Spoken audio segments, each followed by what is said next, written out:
With a major selection of the looks your kiddos love, starting at just $4 in the Walmart app, a new school year means a stylish new them. Who knew? Find skater skirts and Crocs that say, I'm casual but cool.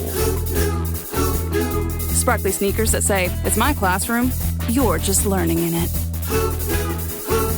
And preppy polos that say, I'm the teacher's pet, even if they're mommy's menace at home. Find their favorite styles starting at just $4 in the app. The Walmart you thought you knew is now new. The McDonald's snack wrap is back. You brought it back. Ranch snack wrap. Spicy snack wrap. You broke the internet for a snack. Snack wrap is back. Ba-da-ba-ba-ba. I feel bad very often about lots of things. So for me, it Why was don't you go almost feel like bad helping for someone starving out. children? That's a good place to put your empathy. These are the plaintiffs, Kelly and Teresa Tracy. Kelly says she took out a loan for a motorcycle for the defendant. He made payments for 2 years and then, boom, just stopped completely. What kind of friend stiffs another like this? They've got no other choice but to sue. So they are for the $3,605.83 they're still owed.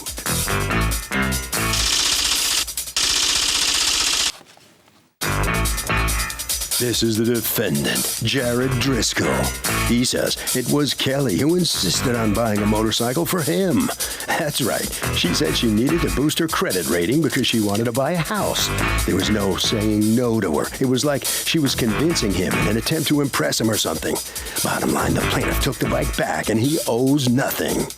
He's accused of Harley having an excuse not to pay.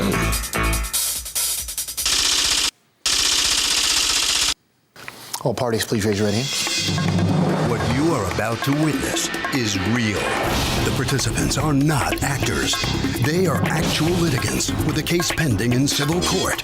Both parties have agreed to drop their claims and have their cases settled here before Judge Marilyn Millian in our forum, the People's Court. Can you see it? Come to order, please. Litigants have the floor. Thank you, Douglas. Kelly and Teresa Tracy? Yes. Okay. What's your relationship? I'm her mom. Okay. How old are you? 27. You are suing Jared Driscoll? Yes. How old are you? 30. Okay. For $3,600 that you say you are out, it's actually $3,605.83 that you say you are out after a deal to buy him a motorcycle went sour. How did you know him? We met at a mutual friend's house. When? Probably within the same year that I ended up purchasing the motorcycle. Let's call that day one. Yeah. Okay. So we ended up going out looking. We went to a place. That would be day what? How many days after day one would that be? Maybe a few months. A few months after you met him. Right. You guys ended up hanging out together. Right. And is this your girlfriend? Yes. And was this your girlfriend then? Yes. Yes. Okay. Did you guys have a fight?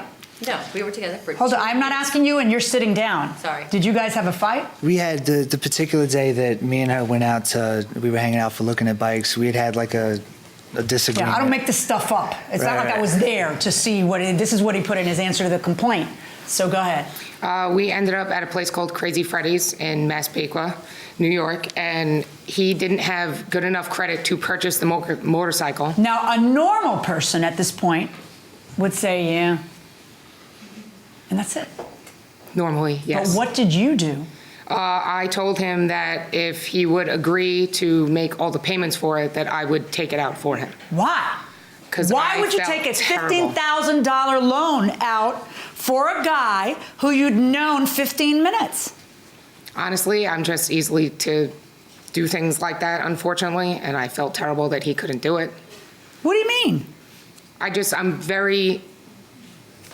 I don't really know how to explain it. I feel bad very often about lots of things. So for me, it was almost like helping someone out. Why don't you go feel bad for starving children? That's a good place to put your empathy. Right. Some guy who can't afford a brand new shiny motorcycle who wants a $15,000 loan accepts, because at the end of the day, he accepted it. Right. Right? Accepts a $15,000 loan so he can put the other blonde on the back of the motorcycle. Why would you allow this to happen? Honestly, we were just friends. We've never had any kind of relationship. Did you want one? No. Because that I could understand. Oh, no. At least that I could understand. It would be misguided, but it would be purposeful. Correct. This I do not understand. Right. What was in it for you? Nothing, honestly. Now, according to you, there was something in it for her. Absolutely. What say you was in it for her? We had discussed that she wanted to get out of her house. She was living with her mom at the time. She wanted to have enough credit to get a house on her own. I didn't have the credit. I could afford it, but I didn't have the credit to get the bike at the time. So it worked out both of us. What do you mean you didn't have the credit? You had credit, it just wasn't good credit. Right. Right, which means you don't pay your bills. So you had the money, meaning you had a job, that you had income coming in, but you can't get a loan. I can't get a loan. We were under the same agreement that we had done literally that morning before we even signed anything, that I'll take the bike, I'll have the bike as long as I can pay for it, and if I can't pay for it, I give it back. We had A and B plans. If we would find somebody, if I couldn't pay for it, we'd find somebody to take over the payments, or we'd sell it. At the end of the story, after 3 years, I had to give it back. Hold it. So you guys actually hammered out a written agreement on that day? Yes. Let me see the written agreement.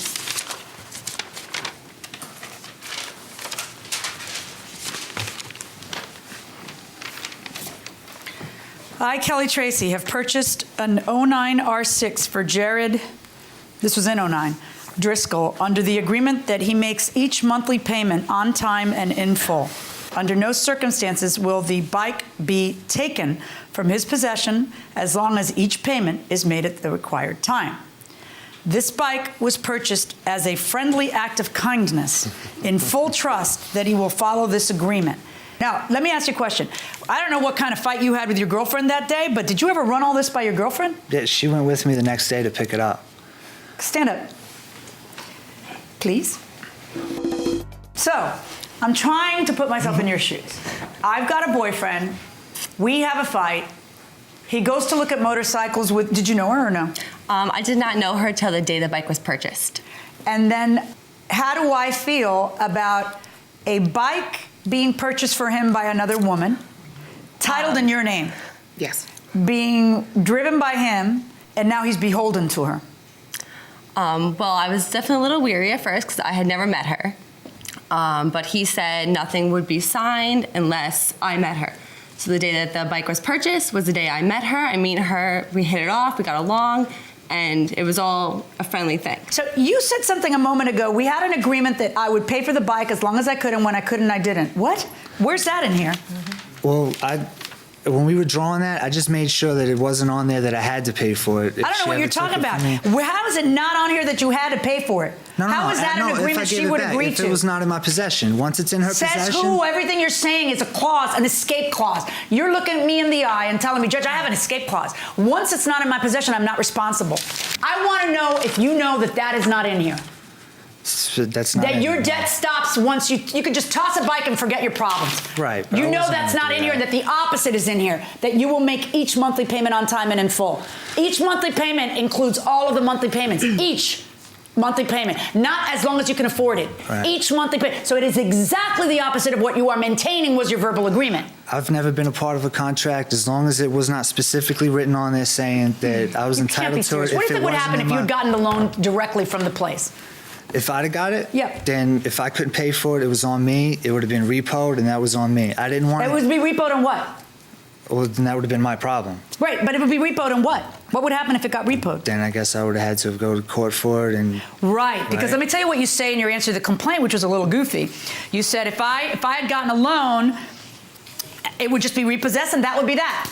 Well, no, I didn't. That's not how it works. You know that, right? Because then what the bank would do would be exactly what she's doing. Sell the bike, deduct that from the loss, mitigate her damages, and then sue you for the remainder. That's what the... I didn't exactly mean it like that. Do you understand that it costs money to borrow money? Do you guys get it? Yes. And what was the price of the bike? The exact price of the bike was $14,500. And how much were the monthly payments going to total to based on financing it? On the first loan? Yeah, the first one. $139 a month. No. See, this is because you're so small-minded. You're just thinking about how to get through the next 30 days. When you are a grown-up, you put your big boy and girl pants on, and you think about the future, okay? Which we did. No, you didn't. Well, we made... No, you didn't. We made other Stop. plans. No, you didn't. Okay, you specifically didn't. You're just ruining your credit, and you, unless mommy saved you, and you specifically are arguing something that is untenable. So stop interrupting me with it. Welcome back to the People's Court. Harvey Levin here. So Did she want to hook up with this guy? I believe so. Why? It's a lot of money. Maybe there's a hint of desperation. You know, it's Maybe. I agree with what you said. $15,000? I think that maybe he could have presented a really strong case for it, and so she could have just Been a nice person. Okay, can I borrow some money from you? I'm just having a little trouble right now. Why didn't you do like No, I'm trying to get some money from you, actually. do an elevator pitch and then Going inside the courtroom. When you do this kind of deal, are you thinking about how much it's costing you to do this kind of deal? In other words, you are now being sued or suing. You're at the people's court. I want an answer to the following question. With interest, what was it going to cost to ride this bike? Do you know what it cost to borrow the $14,000? No, I wasn't. No, you still don't know. No. So it could cost $21,000 to borrow the $14,000. So a bike that's worth $14,000 is costing you $20,000. Can I see the original paperwork for the financing? Sure. That's what I need. The part that's not on there is that after the 2 years, it goes to 19.9%. Oh, so we're not even going to look at the entire. Not only do we not know the end of the contract, we're only going to chew the first 2 years of the contract. why the So when second I'm asking questions, we're not even going to look at the whole contract. Let's look at the whole contract. So we know what we got into. You did what with the bike? I sold it. To whom? To Formula One motorcycles. And then you paid off the loan. I paid off, we got $5,900 for the motorcycle, and I put that towards the loan. And then what? You still have the credit card with the payments on it? No, that credit card, the reason that my mother is here is because when I finally ended up telling her about the humongous mistake that I decided to make, when the interest was about to go up, we actually took out a different loan, paid that one. Paid the credit card one with the 19%. Paid the credit card one so that there was no lien on the motorcycle, so technically the motorcycle was lienless. And got your own separate loan. Right, for that was in your name. Right. Both our names. Both your names for 9 point something. Right. Right. You sold it to the dealership. Let me see the paperwork from the sale of the dealership. You know, I still don't. Mom, did you ask your daughter, were you sweet on him? No, Kelly has an extremely sensitive heart and she needs to go into another line of business like animal rescue or something where she can use, you know, or into an orphanage where she could, when she has that sense of empathy, she can use it. I think she knows now. Yeah, I mean, because this is not, I have that heart. I'm tired of hearing women, and it is always women. I get one man a year in this position. And it is our job, if you're ever going to be a mother, try to make sure that you raise strong women, okay? Because it is our job to teach our daughters that this did not happen because I'm just kind-hearted, because I'm a nice person. What? No. Why would you? Oh, it went wrong because I trusted him and he's not trustworthy. No. It didn't happen because you're kind, and it didn't happen because he's not trustworthy. It happened because you had an idiotic moment. Now, hopefully you will not remain an idiot the rest of your life, and you will learn from it, because all I ask out of life is that you learn from things. And he's not a bad guy. He thought this would work. He thought he could do this. And he did do it for many years. Okay? You are an idiot because you don't understand, and you're actually arguing to me that it should be somebody else's problem that you have fallen on hard times. And I am not going to do that. But he's not like an evil person who set out to use you. It's just that neither one of you have the common sense that God gave a billy goat to look ahead. Yeah, I'm not trying to argue that. Yeah. All right. I've looked over the proof you've submitted, and I find in this case then in favor of the plaintiff in the amount of $3,605.83. That is my judgment. Thank you. Did you learn something? Yeah. Apologize to your mother. Yeah, I have millions of times. To put her through all this. Yeah. Good luck. Folks. Thank you. Hold on, guys. Both sides, please. Good job. It's unbelievable that nobody knew the eventual cost of this loan. Step on in here. What's your feeling on the outcome here? You keep saying you didn't try to scam anybody. I didn't, and you know, I didn't get a chance to really speak my case, so it is what it is. Well, what's your case? What's the big thing? We had the agreement that it was not going to be my problem or my debt. No, you spoke that. I didn't. Okay. Listen, so do you still have a motorcycle? Do you still ride one? No. Did you enjoy being a motorcycle chick there for a while? I did. You like that, huh? I did, yes. Right? You kind of miss it more than he did? Who misses it more, you or? Probably him. Yeah, we all. All right. You going to get another one? somehow? Maybe later on down the road. All right, okay. All right, head right around this way. Be careful about the finances next time, and come on in here. You too, you make a loan agreement with a company. You don't even know what it costs? No. How naive is that? It was really bad, but I learned I was young then, so it's... You were young. How much younger were you? It's 4 years younger. 4 years. So. You learned a lot in those 4 years, right? Yeah. And today, what have you learned? Never to do this ever again. Do what? Take a loan out for anybody. All right. What do you think, Harvey? I will make this so short. You can't buy love. And that will do it for this case. Litigants for the next case on the way into the courtroom right now. USAA knows dynamic duos can save the day, like superheroes and sidekicks, or auto and home insurance. With USAA, you can bundle your auto and home and save up to 10%. Visit USAA.com/bundle. Bundle savings are off total premium, not available in all states or in all situations. To qualify, auto policy must be active prior to property policy issue, subject to change. Restrictions apply. Membership eligibility and product restrictions apply and are subject to change. USAA means United Services Automobile Association and its affiliates, San Antonio, Texas. This episode is brought to you by San Pellegrino Ciao, a new kind of flavored sparkling water.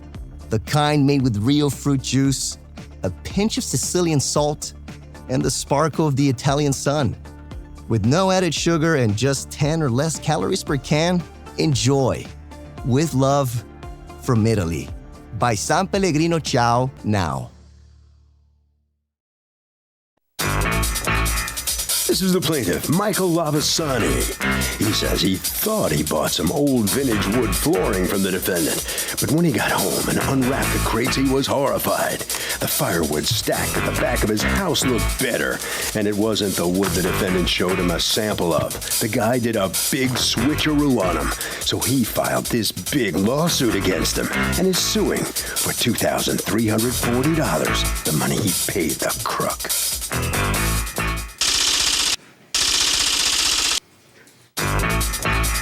This is the defendant, Sean Loftus. He says he sold the plaintiff some reclaimed wood that came out of a dance hall from the 60s. Once the plaintiff got home, he wasn't happy with the product, so he told him he'd take it back if it were returned in its original condition. Problem is, the boxes of wood fell off the guy's truck, and it came back all damaged. He is accused of flooring a customer. The defendant's filed a countersuit for $1,050 for storage. All parties, please raise your right hands. Welcome back to the People's Court. Next case on the docket. The plaintiff thought he bought vintage wood flooring from the defendant, but said it was a cheap piece of junk that he ended up getting. It was a switcheroo. But the defendant says the plaintiff bought 60s reclaimed wood from a dance floor. It's the case of he's got wood. Bad wood. Thanks. Michael Lavasani. Good morning, Your Honor. You are suing Sean Loftus for $2,340, the amount that you paid for some wood that you bought from him, plus a truck that you rented to pick it up, because according to you, the wood is defective. You are counterclaiming against him $1,050 for storage.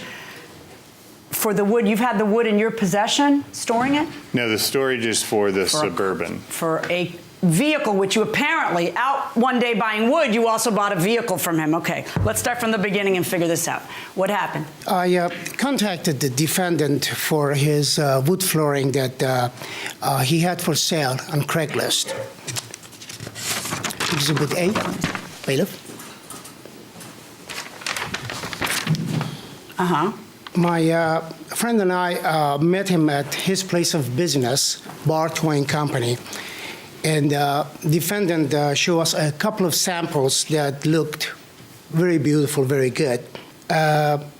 We asked the defendant to show us the wood that he had for sale. He pointed to 3 crates that they were stacked on top of each other, heavily bundled and tarped with blue-colored tarp. We couldn't see anything. And then we insisted in seeing that.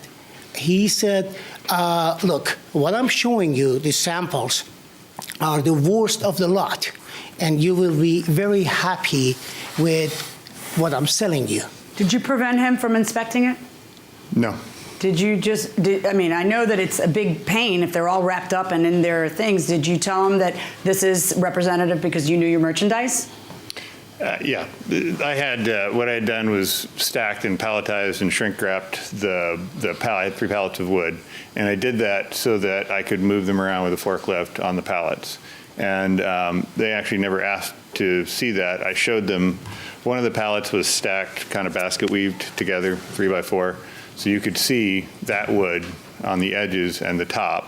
And then the other 2 were in boxes, stacked in boxes. So Okay, so when he said he wanted to see the wood, I showed him the one pallet. I showed him, these are a couple of the pieces that I actually showed him. right? And explained to him that it was reclaimed wood, that it came up from Grange Hall that had been taken apart. Which was a dance hall? Yeah.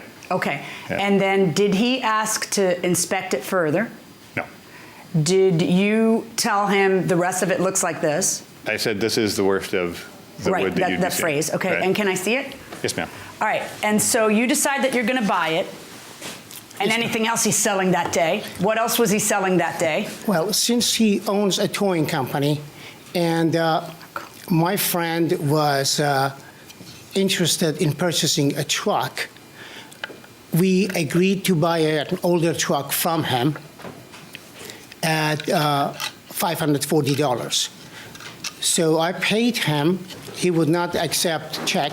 I paid him a total of $2,340, $1,800 for the wood, and $540. I'm sorry, you bought a truck for your friend? Yes. Your friend was there or no? Yes, he was. Oh, okay. Your friend was there, inspects the truck, drives it, and likes it and wants it. We did not drive it because apparently the battery was dead, and the defendant said that he's going to fix the battery, and then we could go later on that day to inspect the truck, and then... So you bought it before you knew if it ran? Correct. For who did you buy it?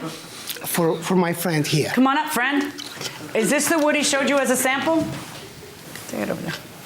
So was it your money or his money that was going to buy the truck? Look familiar? Michael actually paid for it. But were you going to pay back, or this was something... what's your relationship? I was going to help him install the flooring. And in return for that? Right. Okay, and what is your relationship to him? I build custom furniture, and I've been doing some work with him. So he's your customer? Pretty much, yeah. Okay.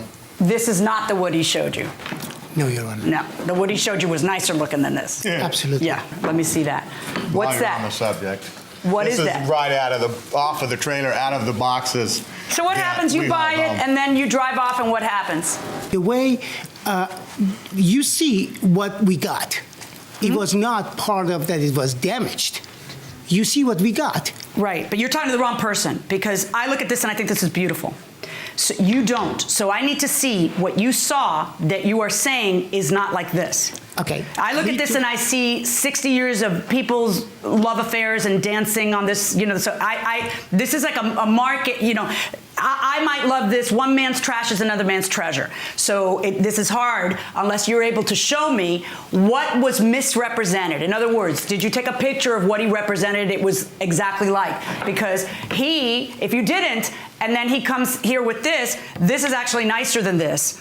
So he could come here with any 2 pieces he wants, but how are you going to show me that what he showed you was on a 60s dance floor, was pristine like new laminate, and that's what you expected? I need to see what you saw that wasn't what you got to determine that what you saw wasn't what you got.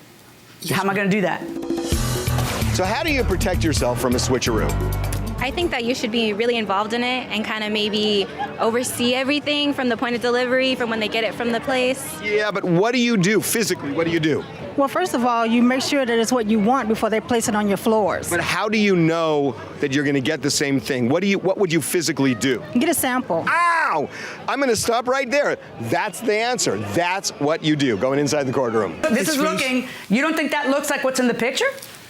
Ma'am, when I opened up the second and the third crate, I found out that the rest of the wood were stacked in United States Postal Service mail bin, which a sign posted on it. It says that misuse or possession of those bins are punishable by $1,000 and 3 years in jail. So he actually put me in possession of stolen goods. Why was the wood stacked in U.S. Postal Office bins? We had impounded a vehicle that was abandoned, and I guess the guy had a mail service, and there were some plastic bins in there. No, he says U.S. Postal Office bins. Yeah, they were plastic U.S. Postal Why Service. don't you call the post office and return them? I was going to. In fact, I told Mr. You were going Lavasani. to when? Well, after how many years of using them? I told Mr. Lavasani that he would need to return those to the post office or to me. Yeah, man, why? He's not the guy who took them from the post office. I didn't take them from the post office. Yeah, either. but you had them in your possession. He says that you did. He says you never notified him of. By the way, they're in bins that are your said possession. you got them from a friend and not okay, from an you're going to need to car. sit down. Okay. Thank you. It was not an issue for Mr. Lavasani until he couldn't get his money back, at which point he threatened to throw me in jail. Let me ask you a question. How soon did you get a phone call from him saying, I don't want this? Hour and a half later. And what did he say to you? He said that there were a lot of short pieces, that it was going to be too difficult to put it together, and that some of them were warped and cracked. And I said, yeah, some of them are warped and cracked and unusable. That's why I'm selling it as 1,000 square feet of wood, but you're getting much more wood, specifically so that you can waste and spoil the wood that is damaged and unusable. That's actually in your advertisement, right? Yes, ma'am. So. Now, what happened with the vehicle that you bought from him? I could not do business with the man who has no integrity. I wouldn't advise that you do business with him if you're uncomfortable with him. I would advise that in business you have already done, you may have to eat it because you've already done the business. And the car, you have no evidence to show me that there's some misrepresentation on the car. No matter what. Where's the car now? It's with you still? It's in my possession. Is it a car or a truck? It's a Suburban, so people call them trucks. And the purchase price on that was what? Whatever, $540, whatever. $540? Yes. Now, you make him go away with all the wood, right? Yep. And then you end up calling him because you get a phone call from people who are still interested in the wood for historic reasons because they have a connection to the place. The first people that looked at the wood, Jim and Kathy, called me right after they signed on the house that they bought. And they're very excited. They want to buy that wood. So I got off the phone with them. I called Michael Lavasani. I left him a voicemail. A few minutes later, I sent him a text, which is on my phone if you'd like to see it. And you tell him there's someone who wants to buy the wood from you. At the $2 a square foot. At the same price. Yep. And this girl really wanted it because her parents used to dance at this dance hall? Yeah. Okay, did you get that message? Yes, I did. Why didn't you just, if she wanted it, why didn't you just sell it to her and then you'd be covered? Yeah, and I was in possession. I mean, I would be a conspirator to his fraudulent misrepresentation. You know what and you're talking stolen about? goods. This girl wants it. If you're not a conspirator to anything, if you just open things up and let her look at it. I have a question for you, too. When you claim how he put you in a position that was so horrifying that you couldn't believe that he did that to you, how do you do that with a straight face when you take a picture of the bins and they're in saran wrap and they clearly say property of U.S. Postal? You didn't care about that until after you guys got into your problem. What's going to happen now with this guy? You got a counterclaim against him for $1,050 for storage? Correct. So I sent Mr. Schrader a certified letter asking him to send me something in writing saying that he no longer wanted the vehicle so that I could sell it to someone else. I had a verbal conversation with him, and in that call he said that Mr. Lavasani had told him not to give me anything in writing. So I had no way. Come on up. Let me hear your side of that. I told him, I said, this whole thing's gone bad. I don't really care about the money. I don't want the Suburban. Do what you want. Take it out of my name, sell it, junk it, just as he did with the other people he towed it for, or not for, but from, to be able to sell to me. Okay. What do you guys want to do about the car? Because it sounds like maybe you want to do the same thing. Well, you are just concerned that you don't want somebody claiming ownership to the car if you sell it to somebody else. I can't sell it to somebody else because it's been paid for. And I have nothing in writing that says that the original purchaser no longer wants it. So right. What can I do? But when you get something like that in writing, you're perfectly content. Done. Okay. And you don't want it, so that's what we're going to do. We're going to put something in writing for you so that you're out of the car and you can sell it to somebody else. Perfect. That takes care of the car issue, which means that you do have to return the $540 that you... I have storage fees that accrued on that vehicle. And now we're going to talk about your storage fees. Did anybody ever agree to pay your storage fees? Of course not, right? Because at the time, everything was happy, everybody was in love, and they were picking up the car the next day. Right. So you seem to think that I can create a contract where there is none for storage fees. The reason he doesn't pick up the truck is obvious, because you guys are now in litigation over the wood. I don't find that you're entitled to storage fees. As for the wood, I agree with the defendant on the wood issue. I think that you know that you're buying used wood. I think you know that you're buying wood that you can actually see a lot of it in the way it's packed in these two pallets that it's in, stacked up high. I think that in the advertisement, he specifically says it's 1,300 feet of wood. I'm selling it as though it were 1,000 because I know there's going to be a lot of waste. I think that's what you expect when you buy reclaimed wood. And I find you to be kind of pig-headed when it comes to him giving you a buyer. Plus, it's kind of mean because she so wanted it for sentimental reasons. Buyers, right. And then you just saying, no, we will not be made whole. We will not mitigate all damages. We will just whatever. All right, so as for the $1,800, I find in favor of the defendant. As for the $540, we've already worked that out. And as for the $1,050 on the counterclaim, you cannot charge storage fees where there was no storage fee contract just because someone is waiting for a court to make a ruling His vehicle on what was has to abandoned happen. in my yard. No, now it's your vehicle that's in your yard. Take care. Let's see what the plaintiff thinks about the outcome of this case as he comes out of the courtroom right here. You satisfied how this came out? No. What are you going to do now? Burn it. Burn it as firewood? Yes. Okay. How long did it take you to grow the beard? About 4 years. 4 years? That's only 4 4.5 years right there? Yeah. You were clean shaven before that? Yeah. And you're going to just let it keep going, right? Yep. Looks awesome. Thank All right. Head right down this way. All right. Thanks. All right, so come on in here. You satisfied how this comes out here? It's a little disappointing that my time and effort on the Suburban, the fact that I couldn't sell it for a month and a half, that's a little bit annoying, but whatever. A little bit annoying. Yeah. A little bit. Harvey? Okay, I want to restate what she said because it's so important. When you buy something specific, even if it's just ordinary stuff, take a picture of it in the store, do something that you can show physically what it is that you bought so that if you end up getting something that isn't that you have some legal recourse. And that will do it for this case. Litigants for the next case on the way into the courtroom right now. I'm always looking for ways to show my cat how much I love her. And with Fancy Feast gems, I can pamper her whenever I want with a savory gravy on top of a gourmet mousse pâté. The pyramid shape makes serving simple, so all I have to do is peel and plate to make mealtime feel extra fancy. And with 2 entrees in every pack, it's easy to turn every day into the extraordinary. Fancy Feast gems. These are the plaintiffs, Tiffany Jones and Anthony Turner. Tiffany says the defendant backed her car smack into the front of her Honda Accord at a gas station one night. Told her she'd pay for the damages and, you guessed it, did not. She's tired of going back and forth with a flip-flopping woman who never gives her a straight answer and is suing her for the $1,154.29 she needs to get her car fixed.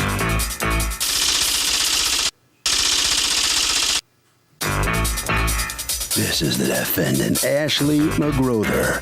She says she admits she tapped the plaintiff's vehicle, but the amount she's suing for is downright ridiculous.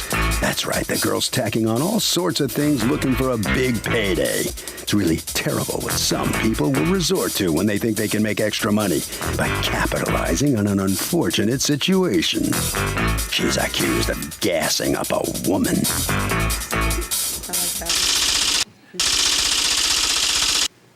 All parties, please raise your right hands.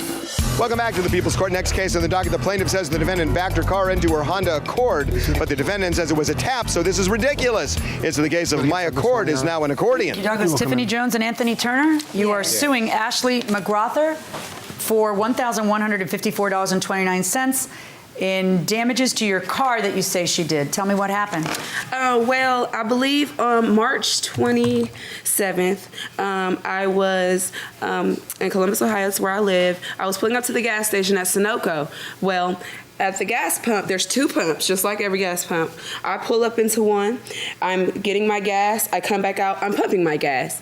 I see Miss Ashley pulling in. She pulls in. She parks. She's there. She's fine.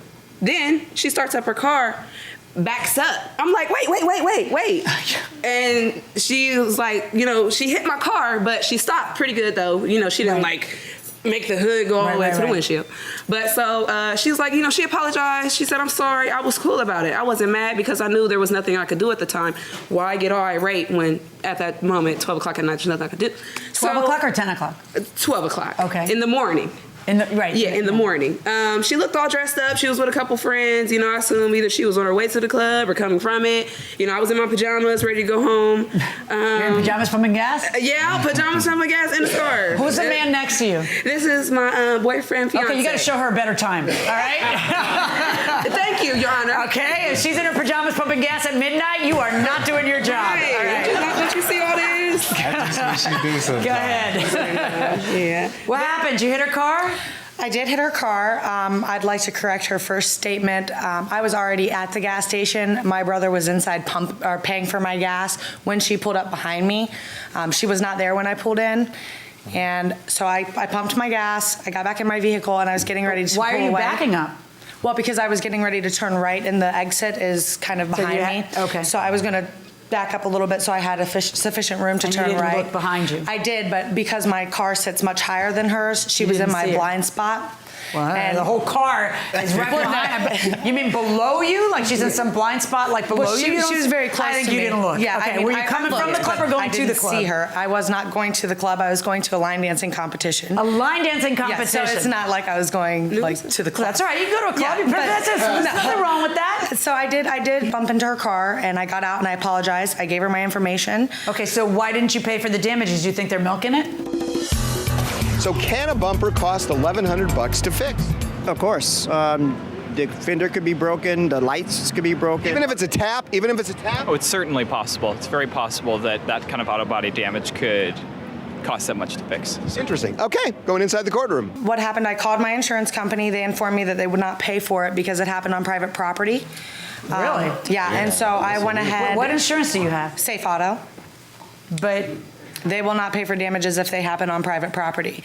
So I went ahead and let her know that either... You got some really cut rate insurance because that doesn't make any sense. I mean... I let her know that I would either pay for the hood or she could go get estimates for the damages or, you know, whatever she felt comfortable doing. Okay, did you get estimates? Yes, I did. Did you send them to her? Well, at that time, we had exchanged so many words, I think it's probably best that I didn't even What do you speak. mean you had so many words? Okay, because she told me that, well, she just told your insurance company couldn't pay for it. So she told me, my dad's a mechanic, this is what I'll do. You get the, you just help me find out how much a hood costs. And she said she'll do that herself. Why doesn't her dad as a mechanic do that? I don't know. He's supposed to put the hood on for me. I've been waiting days. I called her, Ashley, you got it done? No, I'm working. How many days passed by the time 2 months. 2 months? Why don't you just take it to a place and get an estimate and give it to her and say, this is what it's going to cost. Pay me now or pay me later.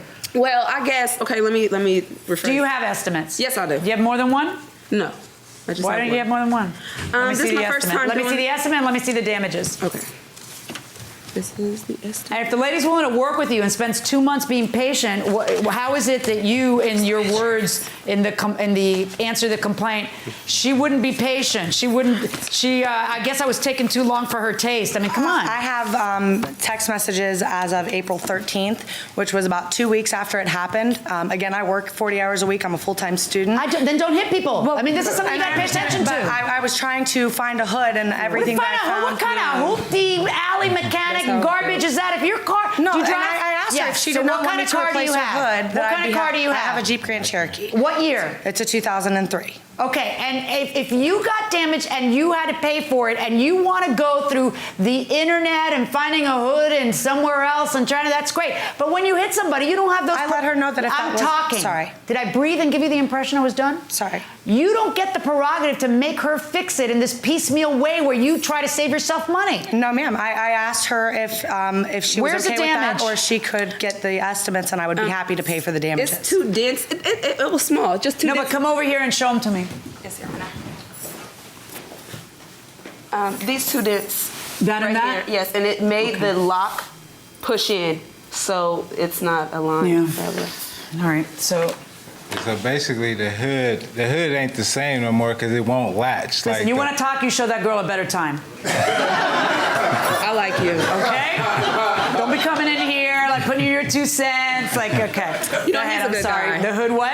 The hood actually when she hit it, it really don't look like it's that much damage on the No, exterior. I can see it. It's not But like it's on not. the interior, the latch that latched the hood. So they have to replace the hood? The hood, Yes. the hood's gonna need to be replaced. Yes, Then the latch got pushed back, so now the hood won't properly close. So Yeah. anybody can open up the hood and steal Okay, the so battery. tell me again, what's your defense? As I said, I told her if she wasn't okay with me sourcing a hood and having it installed for her, she was welcome to go get estimates. Okay, well, the estimate's $1,154.29. And she never provided that to me. And you agree that you never provided it to her before suing her because what happened on the phone? Because back and forth, we were cussing each other out. She basically said that I was trying to milk her for her cash. Okay. And I'm like, no, I'm not even that type of person. She accused me of wanting the money for drugs. She told me she make Wanting the money for drugs? Yeah, she accused me that I probably want to go get rocks. I have it in my text messages that I probably... Yeah, let me see it. Why would you say such a thing? Well, she had called my phone while I was at work, and I told her I'm at work, I'll call you after I get off, and she started cussing me out. And she was asking me to pay her, and I told her I wasn't going to pay her without an estimate. I'm not just going to write you a check. That's not. And you so, should, the way it works is, I mean, you spent 2 months so patient. Just get the woman an estimate and say, here's the estimate. Mail it to her. Say, her, you have 2 weeks to pay me or a week to pay me, and that's it. I don't understand why you didn't take that step. Go ahead. I don't care how nasty everybody is. Just take the step because maybe you would have gotten paid, and that's what she's claiming now. She would have paid you. She would have paid you. Go ahead. So she started cussing at me, and I hung up on her. And then you told her she was buying rocks? No, I sent her a text message back, and I told her that she's being unreasonable. She's being impatient. I'm doing my best to try to find a hood. The one that I found was black. Is your dad really a mechanic? He is. And Why don't you have your dad because he find a doesn't hood? have a body shop. He's an auto mechanic. Look, Your Honor, No, we're done. Oh, we're so done. Stick a fork in me. I am done. Okay, I'm done. You got a big mouth on you for somebody who ended up hitting her, and you probably had a big mouth on you because you couldn't believe she had a big mouth on her for somebody who ended up hitting you. You were annoyed that you were trying to be patient, and then all of a sudden it's I'm trying to find a hood, can't find one. You find one. It's just like it's all. Neither of you should have to deal with what you think the other one is. Okay. It should just be done by paper, and you should go ahead and mail her an estimate, and she should go ahead and pay it when she doesn't, because I don't think she was gonna. When she doesn't, then you go to court and you say, I sent her the estimate, judge, she refused to pay, and you take one more wind out of her sail, which you'd know if you watch the People's Court. But in the meantime, it doesn't matter, and therefore I find in favor of the plaintiff and the amount of the damage, which I find to be a reasonable estimate, $1,154.29. You could have had a chance to do it cheaper, but you didn't, so here we are. Thank you, Your Honor. Well, here's the defendant right here. The judge says it would have been cheaper if you had done it your way, but you have to do it the hard way now. Yeah, I tried to have her source an estimate, and I offered to pay for the damages. She refused to do so. So here we are, and I'm glad that she'll be able to get her car fixed, and everything will be taken care of, and we'll be on our way. What about the yapping that went on between the two? That was post facto after she had her sister call and threaten me and ask me if I had security and all sorts of things, and that they were going to... well, she just asked if I had security, so I would assume that implied that they were going to physically harm me in some way. Yeah, so I'm just glad that she's going to get her car fixed. Okay, right down there. Thank you. Okay, so come on. You satisfied here? Yes. What's that? I love your logic. You said we have security. What does that mean? Good. Yeah, what does that mean? You satisfied with what you get out of this case I'm very here? satisfied because she deserved to pay me. I deserved to get this money, and she deserved to pay me. I'm satisfied. Harvey? Just so you know, there's a presumption that when somebody rear-ends another person, that person who rear-ended is responsible. You can rebut the presumption, for example, if you can prove the person in front backed up.